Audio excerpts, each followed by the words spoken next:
shajya kwigisha Ikinyarwanda kuki shaka ari baba ubura nafika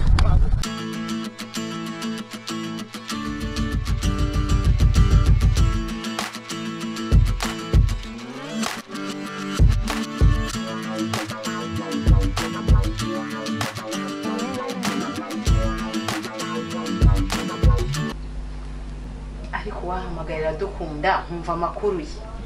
mwana wanjye simeruka kumuvugisha narabuze amayinite kandi nawe ntiyibwirize reka muhamagare amateke ndabanya haje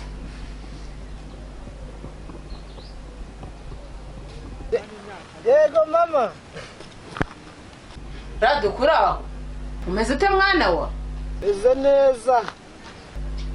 ngo warakize ago kuna aragafashe Kigali nsigaye ndi umushumba wakize ute wabaye umushumba nsigaye ndi umushumba rwose uri umushumba muri hatorero Resteni church naragafashe uzurya mba nsaye iyo ndi kuyobora nsigaye ndi umushumba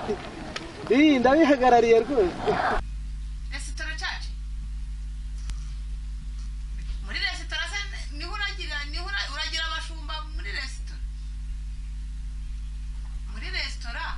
niho uri umushumba w'abantu barese gato ngifotoza kwirana nyihagazeho hari icyo byabirwaye agatora ngo hagaze kuki kunka ukifotoreza uhagaze kunka